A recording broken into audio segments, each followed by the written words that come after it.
আপনার জন্য প্রথম প্রশ্ন, মুত্তাকি শব্দের অর্থ কি? ক আল্লাহ ভীরু, খ সত্যবাদী, গ আমানতদার, ঘ অঙ্গীকার পূরণকারী। আপনার জন্য সময় থাকবে 30 সেকেন্ড। 30 সেকেন্ডের ভিতরে আপনাকে সঠিক উত্তর বাছাই করতে হবে। জি ইনশাআল্লাহ আমি বেছে নিলাম খ আল্লাহ ভীরু। আপনি বলছেন মুত্তাকি শব্দের অর্থ আল্লাহ ভীরু। আমরা এটাকেই বেছে নিচ্ছি ইনশাআল্লাহ। জি ইনশাআল্লাহ আমরা বেছে নিচ্ছি মুত্তাকি শব্দের অর্থ ক আল্লাহ ভীরু। আমরা দেখতে পাচ্ছি আপনি যেই উত্তরটা দিয়েছেন উত্তরটা সঠিক হয়েছে, আলহামদুলিল্লাহ। আপনার জন্য শুভকামনা। প্রথম প্রশ্নটা আপনি ভালোভাবে উত্তর দিয়েছেন। আমরা দ্বিতীয় প্রশ্নে যাব ইনশাআল্লাহ। জি আপনার জন্য দ্বিতীয় প্রশ্ন, রাসূল সাল্লাল্লাহু আলাইহি ওয়াসাল্লাম বিশুদ্ধ আরবি ভাষা শিখেন কোথায়?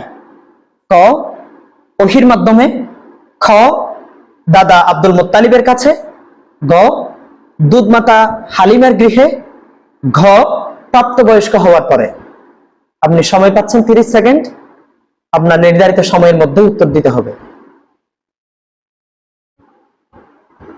জি ইনশাআল্লাহ আমি বেছে নিলাম গ দুধমাতা হালিমার গৃহে। আপনি বলছেন রাসূল সাল্লাল্লাহু আলাইহি ওয়াসাল্লাম বিশুদ্ধ আরবি ভাষা শিখেন গ দুধমাতা হালিমার গৃহে। আলহামদুলিল্লাহ, আমরা দেখতে পাচ্ছি আপনার দ্বিতীয় প্রশ্নের উত্তরটাও সঠিক হয়েছে, আলহামদুলিল্লাহ। এখন আপনার প্রাপ্ত নাম্বার হচ্ছে 8 নাম্বার। আমরা আশা করছি আপনি সামনে অনেক ভালো করবেন ইনশাআল্লাহ। হ্যাঁ, আমরা অবশ্যই জানি রাসূল করিম সাল্লাল্লাহু আলাইহি ওয়াসাল্লাম দুধমাতা হালিমার গৃহে যখন লালিত পালিত হচ্ছিলেন তখন সেখানেই তিনি বিশুদ্ধ আরবি ভাষা শিখেন। আপনার জন্য প্রথম ধাপের তৃতীয় প্রশ্ন, নামাজ না পড়া কোন ধরনের গুনাহ? ক মাকরুহ, খ কবিরা গুনাহ, গ সগীরা গুনাহ, ঘ শিরক। জি ইনশাআল্লাহ আমি বেছে নিলাম খ কবিরা গুনাহ। খ কবিরা গুনাহ। ইনশাআল্লাহ আমরা এটাই বাছাই করি। জি ইনশাআল্লাহ খ কবিরা গুনাহ। আলহামদুলিল্লাহ, আমি খুবই বিস্মিত হচ্ছি, আপনার এই প্রশ্নের উত্তরটাও সঠিক হয়েছে, খ কবিরা গুনাহ।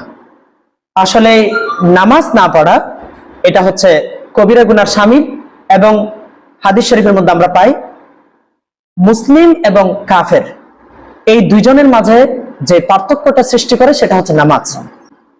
আলহামদুলিল্লাহ, আমরা প্রথম ধাপের 3টি প্রশ্ন শেষ করেছি। প্রথম ধাপের 3টি প্রশ্নে 4 নাম্বার করে 12 নাম্বার ছিল। আলহামদুলিল্লাহ, আপনি সঠিক উত্তর দেওয়ার মাধ্যমে 12 নাম্বার পেয়েছেন। আশা করছি আপনি দ্বিতীয় ধাপে অনেক ভালো করবেন। আমরা দ্বিতীয় ধাপের প্রশ্ন শুরু করবো ইনশাআল্লাহ। ইনশাআল্লাহ ইনশাআল্লাহ। সুপ্রিয় দর্শক শ্রোতা, আপনারা যে যেখান থেকে দেখছেন আপনারা নিজেরাও অনেক কিছু শিখছেন। আশা করছি আপনাদেরও অনেক ভালো লাগছে। আমাদের অতিথি মাওলানা মোহাম্মদ নাসরুল্লাহ ভাই অনেক ভালো উত্তর দিচ্ছে। দেখা যাক উনি দ্বিতীয় পর্বে কেমন করে। তবে আমরা আশাবাদী আমাদের প্রথম পর্বের প্রথম মেহমান বিজয়ী না হয়ে বাড়িতে ফিরবেন ইনশাআল্লাহ। কি মনে করেন? ইনশাআল্লাহ। আপনার জন্য দ্বিতীয় ধাপের প্রথম প্রশ্ন, আস-সাবউল মাসানি বলা হয় কালামুল্লাহ মাজিদের কোন সূরাকে? ক সূরাতুল ফাতিহা, খ সূরা ইখলাস, গ সূরা কদর, ঘ সূরা তাকাসুর। আপনাকে আবার প্রশ্নটি করছি, দ্বিতীয় ধাপের প্রশ্নগুলোর উত্তর দেওয়ার জন্য আপনি 45 সেকেন্ড সময় পাবেন। 45 সেকেন্ডের ভিতরে আপনাকে চিন্তা করে সঠিক উত্তরটা দিতে হবে। সাবউল মাসানি বলা হয় কোন সূরাকে? ক সূরাতুল ফাতিহা, খ সূরা ইখলাস, গ সূরা কদর, ঘ সূরা তাকাসুর। জি ইনশাআল্লাহ আমি বেছে নিলাম ক সূরাতুল ফাতিহা। আপনি বেছে নিচ্ছেন ক সূরাতুল ফাতিহা। আমরা কি এটাকে সঠিক উত্তর হিসেবে বেছে নিব ইনশাআল্লাহ? জি ইনশাআল্লাহ। ইনশাআল্লাহ। আলহামদুলিল্লাহ, আমি দেখতে পাচ্ছি দ্বিতীয় ধাপের প্রথম প্রশ্নের উত্তর সাবউল মাসানি বলা হয় কালামুল্লাহ মাজিদের সূরাতুল ফাতিহাকে। আপনার উত্তরটা সঠিক হয়েছে, আলহামদুলিল্লাহ। আপনার জন্য দ্বিতীয় ধাপের দ্বিতীয় প্রশ্ন, বনি ইসরাইল কোন নবীর বংশধর? ক হযরত মূসা আলাইহিস সালাম, খ হযরত ঈসা আলাইহিস সালাম, গ হযরত আইয়ুব আলাইহিস সালাম, ঘ হযরত ইয়াকুব আলাইহিস সালাম। আপনি সময় পাচ্ছেন 45 সেকেন্ড। আপনার সময় শুরু হয়ে গিয়েছে। নির্দিষ্ট সময়ের ভিতরে আপনাকে উত্তর দিতে হবে। জি ইনশাআল্লাহ, আমি বেছে নিলাম ঘ হযরত ইয়াকুব আলাইহিস সালাম। আমরা সঠিক উত্তর হিসেবে হযরত ইয়াকুব আলাইহিস সালাম এই পয়েন্টটাকে কি বাছাই করব ইনশাআল্লাহ? জি ইনশাআল্লাহ। ইনশাআল্লাহ। আমরা দেখি আমাদের দ্বিতীয় ধাপের দ্বিতীয় প্রশ্ন, বনি ইসরাইল কোন নবীর বংশধর? আমাদের অতিথি নাসরুল্লাহ ভাই বলছেন হযরত ইয়াকুব আলাইহিস সালাম। তবে আলহামদুলিল্লাহ আমরা দেখতে পাচ্ছি তিনি যে উত্তরটা বাছাই করেছেন সেই উত্তরটা সঠিক হয়েছে। আলহামদুলিল্লাহ। আপনার জন্য অনেক শুভকামনা ভাইয়া। আশা করছি আপনি অনেক ভালো করবেন ইনশাআল্লাহ।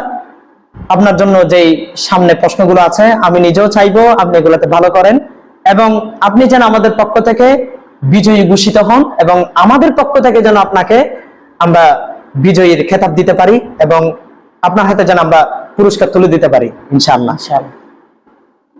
আপনার জন্য দ্বিতীয় ধাপের তৃতীয় প্রশ্ন, ইহরাম হজের কোন পর্যায়ের হুকুম? ক ফরজ, খ ওয়াজিব, গ সুন্নাহ, ঘ শর্ত। আপনার জন্য প্রশ্নের উত্তর দেওয়ার সময় পাচ্ছেন 45 সেকেন্ড। নির্ধারিত সময়ের মধ্যেই আপনাকে উত্তর দিতে হবে ইনশাআল্লাহ। ইহরাম হজের কোন পর্যায়ের হুকুম? ফরজ, ওয়াজিব, সুন্নত, শর্ত। জি ইনশাআল্লাহ, আমি বেছে নিলাম ক ফরজ। ক ফরজ। আপনি বলছেন ইহরাম হজের কোন পর্যায়ের হুকুম? প্রশ্নের উত্তরে ফরজ। আলহামদুলিল্লাহ, আল্লাহ শুকরিয়া জ্ঞাপন করছি আপনার এই প্রশ্নের উত্তরটাও সঠিক হয়েছে। আলহামদুলিল্লাহ। আপনার জন্য দ্বিতীয় ধাপের শেষ প্রশ্ন, কার নাম অনুসারে কুরাইশ বংশের নামকরণ করা হয়? ক আব্দুল মুত্তালিব, খ আবু তালিব, গ জুহর ইবনে কিনানা, ঘ আবুল হেকম।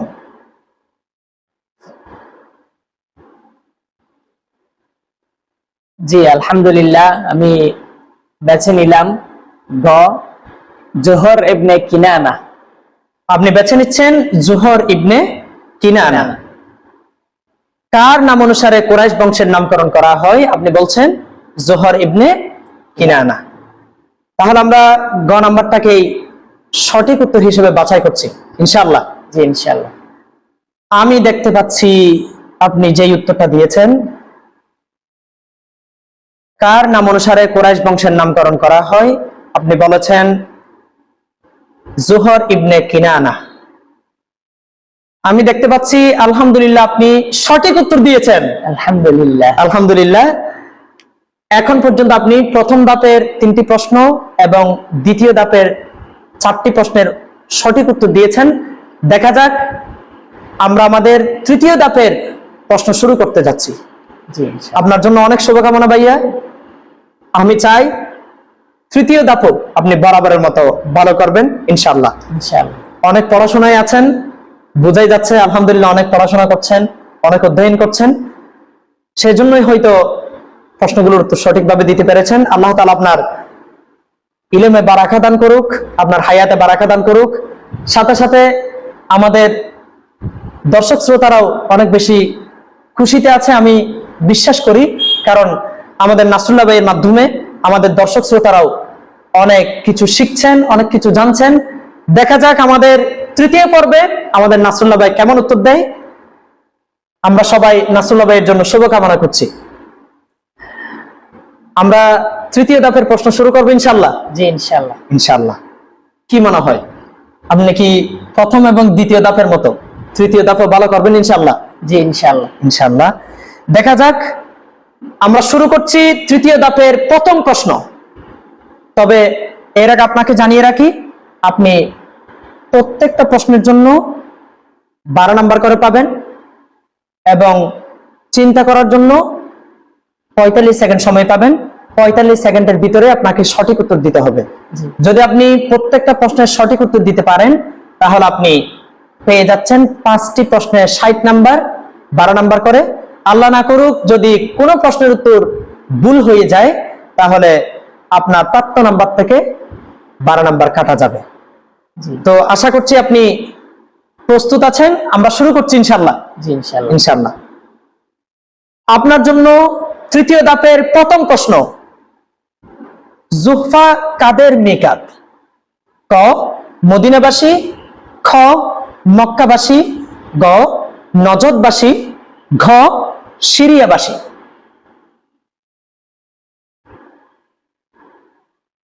আপনি সময় পাচ্ছেন 45 সেকেন্ড।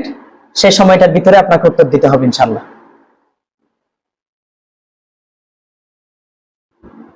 জি ইনশাআল্লাহ, আমি বেছে নিলাম ঘ সিরিয়াবাসী।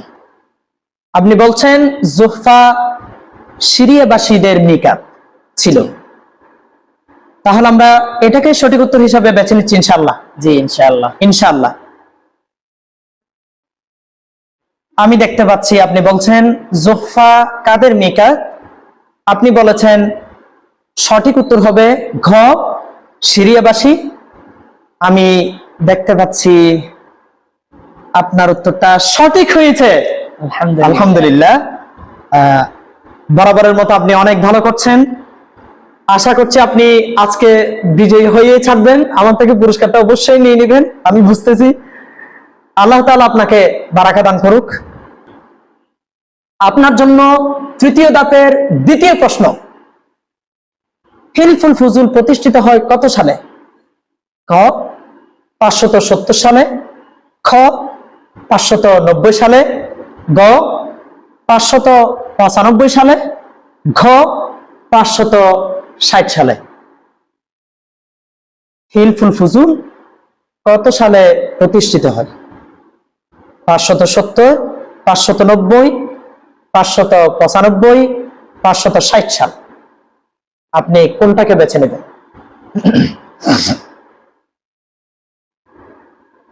জি ইনশাআল্লাহ, আমি বেছে নিলাম খ 590। আপনি বেছে নিচ্ছেন খ 590 সাল। জি আমরা সঠিক উত্তর হিসেবে বাছাই করবো ইনশাআল্লাহ। জি ইনশাআল্লাহ। ইনশাআল্লাহ। আপনি বলছেন হিলফুল ফুজুল প্রতিষ্ঠিত হয় 590 খ্রিস্টাব্দে। জি আমরা বেছে নিচ্ছি সঠিক উত্তর হিসাবে 590 সাল। দেখা যাক আমাদের অতিথি নাসরুল্লাহ ভাই যে উত্তরটা বাছাই করেছেন সেটা সঠিক হয়েছে কিনা। আমরা দেখতে পাচ্ছি আপনি যে উত্তরটা বাছাই করেছেন, হিলফুল ফুজুল প্রতিষ্ঠিত হয় কত সালে? আপনি বলেছেন খ 590 সালে। আলহামদুলিল্লাহ, আমরা দেখতে পাচ্ছি আপনি সঠিক উত্তর দিয়েছেন। জি আলহামদুলিল্লাহ। আলহামদুলিল্লাহ। আপনার জন্য এবারের প্রশ্ন, বদরের যুদ্ধে ফেরেশতাদের মাথায় কি রঙের পাগড়ি ছিল? ক কালো, খ সাদা, গ সবুজ এবং ঘ লাল। বদর যুদ্ধে ফেরেশতাদের মাথায় কি রঙের পাগড়ি ছিল? কালো, সাদা, সবুজ নাকি লাল? জি ইনশাআল্লাহ, আমি বেছে নিলাম গ সবুজ। আপনি বলছেন গ সবুজ। আমরা কি সঠিক উত্তর হিসেবে বাছাই করবো ইনশাআল্লাহ? জি ইনশাআল্লাহ। এখনো কিন্তু আপনার 45 সেকেন্ড শেষ হয় নাই। আপনি চাইলে চিন্তা করতে পারেন। আমরা এটাকে সঠিক উত্তর হিসেবে বাছাই করছি ইনশাআল্লাহ। জি ইনশাআল্লাহ। আপনি বলছেন বদর যুদ্ধে ফেরেশতাদের মাথায় কি রঙের পাগড়ি ছিল? আপনি উত্তর হিসেবে বাছাই করেছেন গ সবুজ। দেখা যাক আপনার প্রশ্নের উত্তরটা সঠিক হয়েছে কিনা। প্রিয় দর্শক, আপনারা কি মনে করেন আমাদের এই প্রশ্নের উত্তরটা সঠিক হয়েছে কিনা? আমরা দেখতে পাচ্ছি আপনি যে উত্তরটা দিয়েছেন গ সবুজ, আপনার উত্তরটি সঠিক হয়নি। তো অসুবিধা নেই, আলহামদুলিল্লাহ আপনি অনেক ভালো করেছেন। আপনার যে নাম্বারটা ছিল সেখান থেকে 12 নাম্বার মাইনাস হয়ে গেছে। এখনো আপনি 80 নাম্বারের উপরে পাওয়ার একটা চান্স আছে। এখন আমাদের সামনে 2টি প্রশ্ন বাকি আছে। যদি 2টি প্রশ্নের 24 নাম্বার ওগুলো যদি আপনি পান তাহলে আপনার নাম্বারটা দাঁড়াবে 80 উপরে। আর আমাদের এই অনুষ্ঠানে যারা 80-র উপরে নাম্বার পাবে তারাই হচ্ছে বিজয়ী হিসেবে ঘোষিত হবে ইনশাআল্লাহ। আমরা পরবর্তী প্রশ্নে যাব ইনশাআল্লাহ। জি ইনশাআল্লাহ। আপনার জন্য এবারের প্রশ্ন, খাইবার যুদ্ধ কত হিজরিতে সংঘটিত হয়? ক 5ম হিজরি, খ 6ষ্ঠ হিজরি, গ 7ম হিজরি, ঘ 8ম হিজরি। খাইবার যুদ্ধ কত হিজরিতে সংঘটিত হয়? কত? 5ম হিজরি, 6ষ্ঠ হিজরি, 7ম হিজরি, 8ম হিজরি। জি ইনশাআল্লাহ আমি বেছে নিলাম 7ম হিজরি। আপনি বেছে নিচ্ছেন গ 7ম হিজরি। আমরা সঠিক উত্তর হিসেবে বাছাই করব ইনশাআল্লাহ। জি ইনশাআল্লাহ। ইনশাআল্লাহ। খাইবার যুদ্ধ কত হিজরিতে সংঘটিত হয়? আপনি সঠিক উত্তর হিসেবে বলেছেন 7ম হিজরি। আমরা দেখতে পাচ্ছি আপনার উত্তরটা সঠিক হয়েছে, আলহামদুলিল্লাহ। আপনি অনেক ভালো করছেন বরাবরের মতো। একটা প্রশ্ন ভুল হলেও আলহামদুলিল্লাহ আপনি আবার বরাবরের মতো সঠিক উত্তর দিয়েছেন। দেখা যাক আমাদের এই পর্বের আপনার জন্য সর্বশেষ প্রশ্ন। আমরা কি প্রশ্নটা করব ইনশাআল্লাহ? জি ইনশাআল্লাহ। যদি এই প্রশ্নের উত্তর আপনি সঠিকভাবে দিতে পারেন তাহলে আপনি আমাদের এই পর্ব থেকে, এই আয়োজন থেকে বিজয়ী ঘোষিত হয়ে পুরস্কার প্রাপ্ত হবেন। আর যদি এই প্রশ্নের উত্তর আপনি সঠিকভাবে দিতে না পারেন তাহলে আপনার পয়েন্টটা 80-র নিচে চলে যাবে, যার কারণে আপনি ডিসকোয়ালিফাইড হয়ে যাবেন। আমরা আশা করছি, আমার এতটুকু ভরসা আছে, আপনি আমাদের এই প্রশ্নের উত্তরও বরাবরের মতো সঠিক দিবেন ইনশাআল্লাহ। কি মনে হয়? ইনশাআল্লাহ। এই শেষ প্রশ্নের উত্তরটা যদি আপনি দিতে পারেন, এই একটা প্রশ্নের উপরেই নির্ধারিত হচ্ছে আপনি কি আসলে বিজয়ী হচ্ছেন নাকি হচ্ছেন না। কি মনে হয় আপনার কতটুকু কনফিডেন্স? আপনি কি সঠিক উত্তর দিতে পারবেন ইনশাআল্লাহ? জি ইনশাআল্লাহ। ইনশাআল্লাহ। আমিও চাই আপনি সঠিক উত্তর দেন। আপনার জন্য সর্বশেষ প্রশ্ন, নবাব সিরাজউদ্দৌলার প্রকৃত নাম কি ছিল? ক ফরিদ খাঁ, খ মির্জা মোহাম্মদ, গ ইব্রাহিম, ঘ শাহজাহান। নবাব সিরাজউদ্দৌলার প্রকৃত নাম কি? অপশন দেওয়া হয়েছে ক ফরিদ খাঁ, খ মির্জা মোহাম্মদ, গ ইব্রাহিম এবং ঘ শাহজাহান। খুব অল্প সময় রয়েছে উত্তর দেওয়ার জন্য। আপনি বলেন কোন উত্তরটা আপনি বাছাই করেছেন।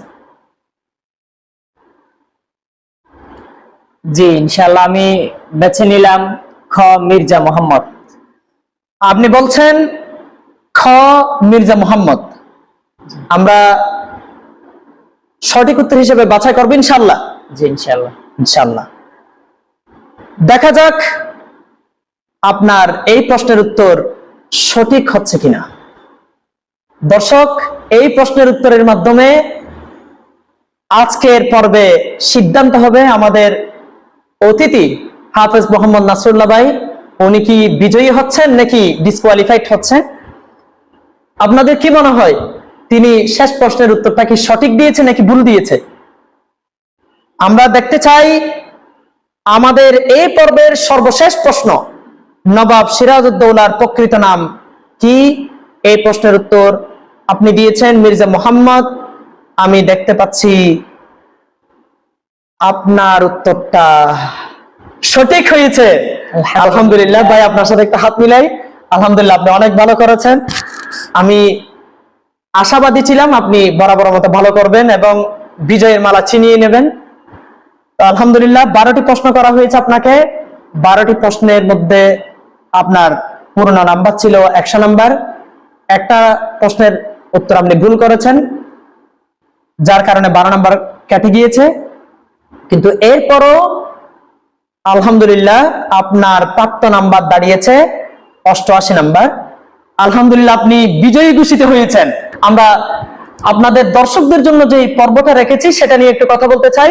এখানে আমাদের অতিথি যারা থাকে তারা যেভাবে পুরস্কৃত হবে, ঠিক একইভাবে আমাদের দর্শকদের মধ্য থেকেও কাউকে না কাউকে আমরা পুরস্কৃত করবো ইনশাল্লাহ। দেখা যাক আমাদের সেই কাঙ্ক্ষিত মানুষটাকে। আপনাদের জন্য একটা প্রশ্ন দেওয়া হবে।